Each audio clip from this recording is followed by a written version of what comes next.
There's nothing exceptionally remarkable about this figure that really stood out to me, but it did the job well of being a cat. Holy mother! Everyone, just letting you know that all figures found in this review could be found over at bigbadtoystore.com. Links could be found in the description below, and if you guys use them, they help out the channel quite a bit. If you've been keeping up with the McFarlane Toys news, you know that recently they announced and subsequently released a new wave of Arkham City figures, meant to be a build-a-wave that will then construct Solomon Grundy. Well, I found all 4 of them at one of my local Targets. I already managed to cover Batman because it's Batman. He needed his own video, and I really wanted to compare him to the previously released Arkham Asylum McFarlane and then the DC collectibles and see which one fared better. Well, now the rest of the wave is getting their own dedicated video, and for good reason. Trust me. we'll get to that thumbnail in a bit. And then full disclosure, because he's more or less teetering on pretty much being his own mega figure, Solomon Grundy will be covered in a separate video as far as assembly, detail, sculpt, and the whole shebang. So let's get started with one of the figures that I was probably the most insecure about, because this was the toss-up. This was one of the ones that I looked at and said, this could either be Two-Face, or it could be the Mad Hatter, it could be one of other Batman's staple rogue villains, and McFarlane decided to go with Ra's al Ghul. DC doesn't even know how to pronounce that, so I don't even know. I'm not even going to pretend to know either. The Immortal Assassin, let's go with that one.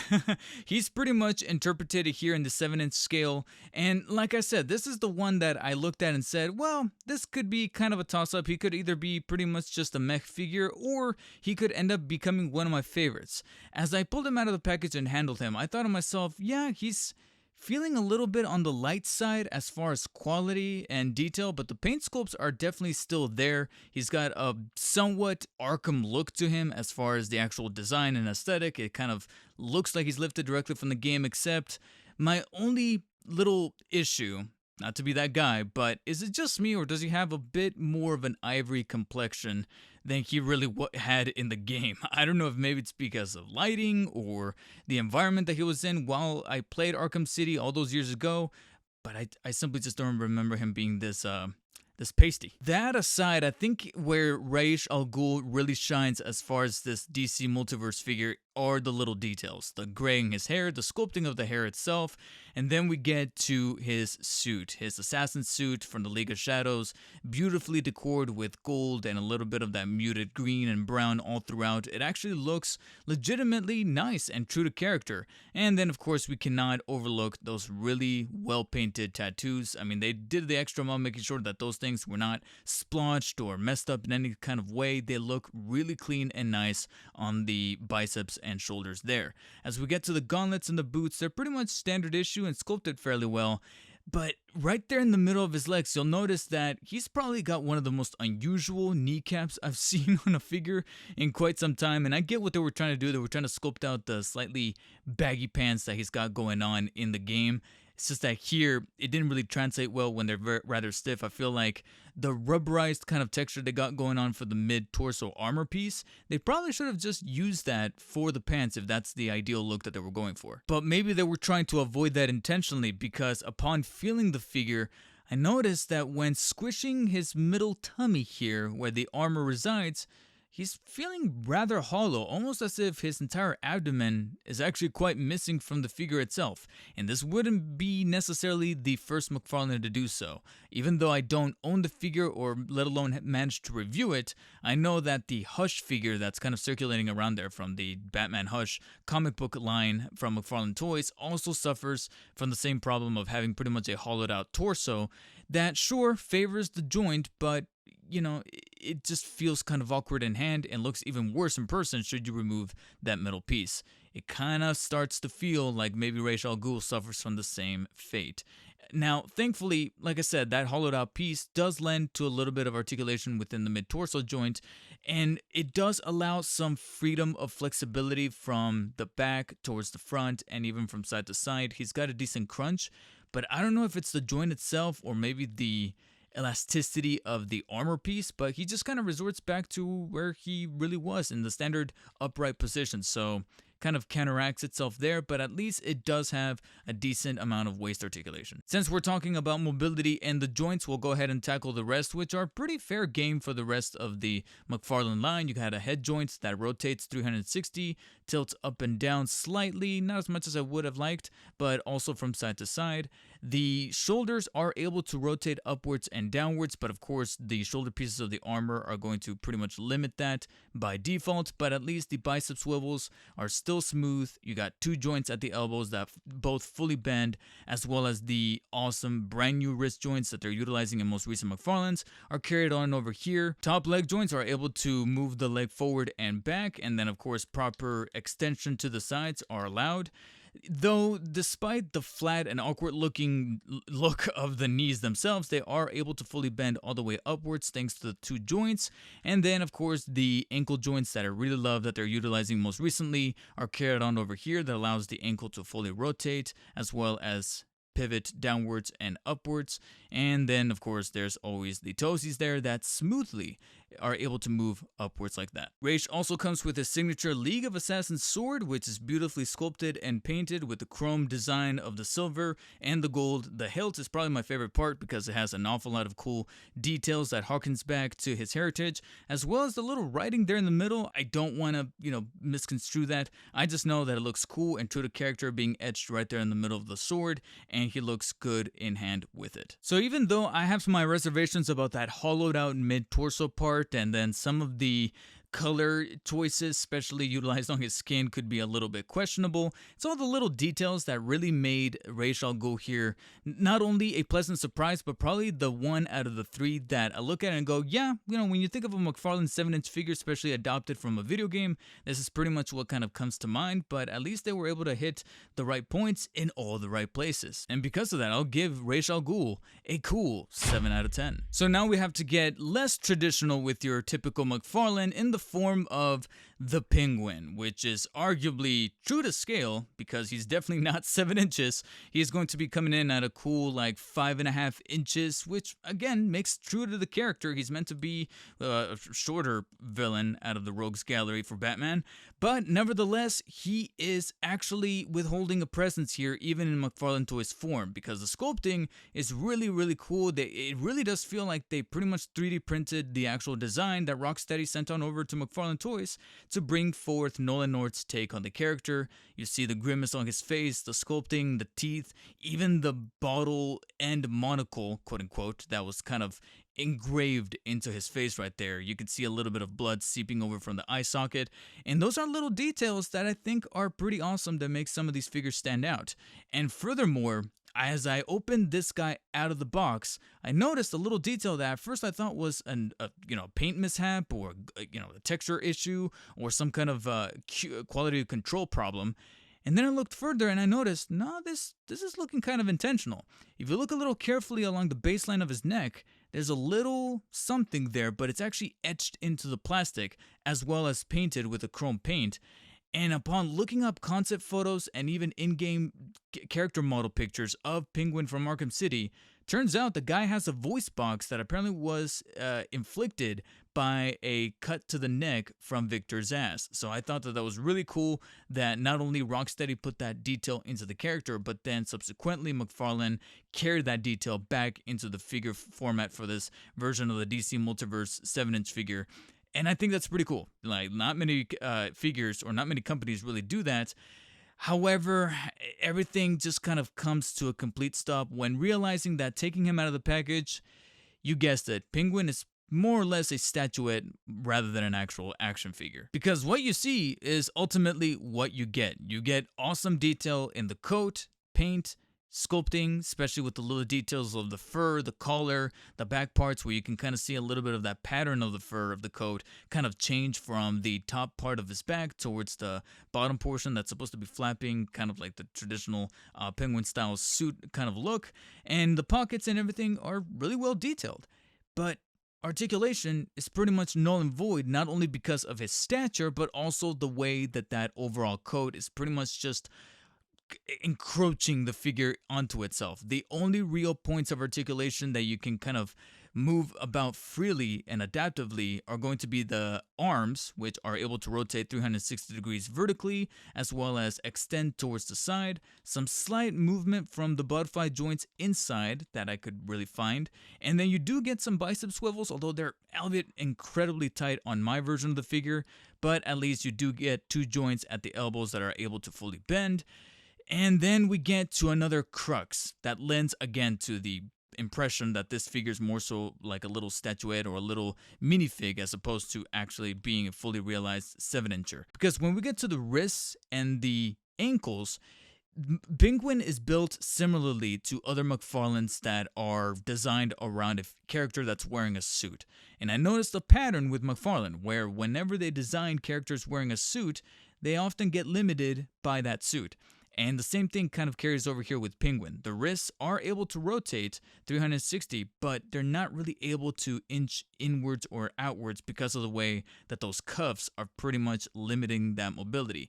Same thing with the ankles. You know, all those ankle joints that I've been praising for some time now are pretty much gone because you can't really rotate the ankle whatsoever. You can kind of inch it from left to right and slightly pivot it upwards and downwards, but because of the way that that ankle part of the pants are pretty much just encroaching that entire joint, there's almost nothing really found there. Yeah, you get the toesies, which are probably the most prevalent considering the design of his shoes, and then they decide to give you a little bit of a compromise in the form of the knees. The knees are able to bend only at one joint, 45 degrees, but they baked the swivel that you would typically find in other parts of the body inside of those knees. Kind of similar to the Dark Knight Returns Joker that has some pivoting inside of the swivel instead of giving you two joints to fully bend the knees all the way upwards. And you could argue that makes sense for a character like Penguin. Almost none found whatsoever in the torso except for a waist joint that is able to swivel all the way around and slightly crunch inwards and upwards, but it really just kind of stops there. And then you get to the head. No, I did not forget about the head. I just chose to save it for last because this is probably the most compromising. You're able to tilt the head from side to side, move it left and right, and slightly pivot it downwards and upwards, but not that far, because when you get a little too far, you'll end up with this. The head coming off completely. You are able to simply pop it back on and you'll hear a very soft pop coming into place, but you know, you're pretty much just stuck with some default poses for Penguin because of that. Penguin comes with a signature umbrella, which is not functionable. You know, it doesn't necessarily open. You wouldn't want to do that inside anyways. But at least it lends to some cool poses because, you know, Penguin's nothing without his umbrella. And at least they managed to beautifully etch it in with some nice texture here along the actual part that opens up, as well as the little gold accents for the very sharp tip and the hilt that has this really cool penguin design to it. And it looks pretty good in hand, but it just lends to what I've already said before, that he's cool to pose in a very standard kind of way, but if you don't mind it, you're ultimately getting yourself a little mini statue or a little mini figurine of Penguin himself, so there's not as much value found with him as with other McFarlanes. Just a really nicely designed figure meant to be more closely aligned or closely catered to completists, and because of that, I would have to give Penguin a 6 out of 10. So that leaves us last but certainly not least, Catwoman, Selina Kyle here from Arkham City, and upon kind of taking her out of the figure, it instantly dawned on me that yeah, she's pretty much made similarly to not only other Catwoman figures that have been made by McFarlane Toys, but also just female characters overall, where you're gonna get the true to scale design as far as sculpting and detail and height, where it's not gonna be the full 7 inches, but she is still going to look good with other characters, specifically Batman. And they did a pretty awesome job of being able to replicate her design from Arkham City, specifically the face. I want to say that this is probably, out of the three, my favorite face design as far as paint, decals, reconstruction, everything right there. It just looks really awesome, especially the glossiness of the goggles coming through there, the sculpting of the mask, and just overall the makeup stylings of her eyeshadow and the lips. It actually looks legitimately like Catwoman to the point of pretty much mimicking that of a statue. It's only then when we get to the suit that it pretty much just kind of follows a lot of trappings that you will notice McFarlane has always done with kind of black Kevlar suits that are mimicked here. but patterned out pretty well. You see an awful lot of the straps and the patterns and the actual matted texture design of the suit, as well as the zipper there in the middle. And it's overall, it fits adequately right with what you see Catwoman to be in Arkham City. There's nothing more than I can really say all about that. Except when we get to articulation, it gets to another thing that's just going to come with the territory, which is that I don't know what it is, but there's always a sense of flimsiness to the arms, despite having the traditional points of articulation within not only the neck that allows the head to fully rotate 360 as well as move upwards and downwards, probably the most fluid of the bunch. Her arms are still movable all the way around vertically as well as extend to the sides, and you even get some slight movement of the butterfly joints, swivel joints that are able to rotate 360 degrees amongst the bicep, and then the two joints at the elbows and the wrists, the coveted wrist joints that are able to pivot inwards and upwards as well as swirl all the way around 360. Despite still nailing all of that, it just feels kind of flimsy to me. I don't know if maybe they could have used some thicker plastic or just do something along those lines to just make the arms just feel a little bit more fully realized, because that's a thing that I've found an awful lot. I mean, I kind of thought about this similarly to another Catwoman, the Catwoman from Batman, the 2022 Robert Pattinson movie line, where the arms are just kind of meh, they don't feel all that comfortable to move around. I always feel like I'm going to break her, or it's going to bend in a certain way that's going to warp the figure. I don't want to feel any of that worry coming through whenever I do decide to pose some of these figures.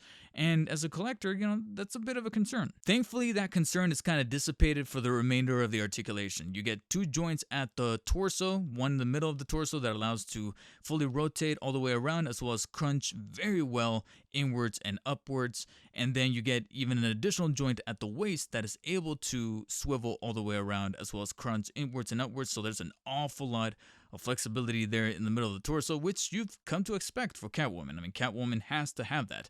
Then you get to the legs that are able to fully flex all the way forwards, as well as even a little bit more back than your typical McFarlane, because there's less to deal with there. And then, of course, proper extension to the sides all the way through, almost at a 180 flat degree angle.